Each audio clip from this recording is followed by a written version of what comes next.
Nataka tuongelee utapeli. Utapeli wa wawa wakina Agiza China. Siku moja bwana nilikuwaga ndio nimepata kanafuu, maana niliugwaga sana macho haya. Unaona navaa miwani si swaga, ni ugonjwa niliupata. Na niliumwa muda mrefu mpaka nikaacha kazi kila kitu. Sasa nikawa ndo nimepata kakazi kangu kengine bwana, kaajira kapya. Mwaka 2020 nadhani au 21 hapo nimepata kaajira kangu kapya.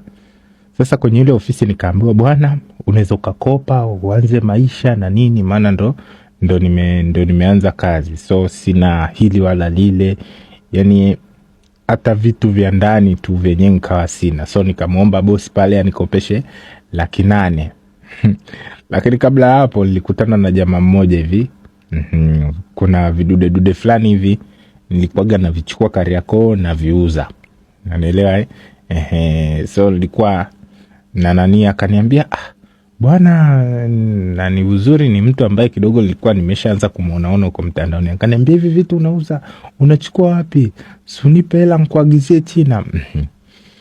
Sasa mimi bwana nikaenda nikaongea na bosi, bwana nataka ninunue vitu vya ndani nikopeshe 800,000 na nini.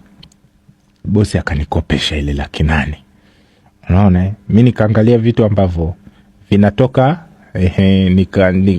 nikamwambia niletee vile vitu ambavyo alikuwa amenishauri, blender sijui nini haya. Halafu nikaagiza na vingine ambavyo vinaendana na Christmas. Unanielewa, ilikuwa mwezi wa 9. Akaniambia ndani ya siku 40 tu utakuwa umepokea mzigo wako sijui nini na nini. Ananionyesha alivyo na Wachina huko, anavyozunguka kwa Wachina na nini. Jamaa mimi nikamtrust kwa vile namuona na nini. Sasa bwana nilimpa ile hela.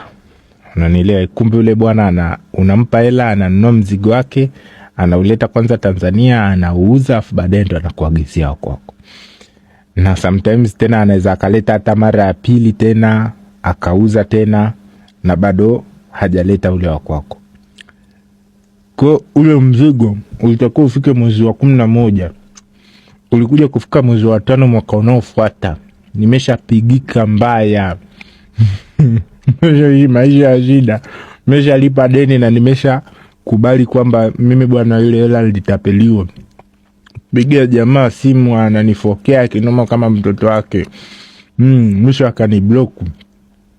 Imepita muda ndugu yangu ndo napigiwa mzigo wako umefika. Hivi ingekuwa ni wewe, ishai kukukuta hii? Hebu niambie hapo kwenye comment.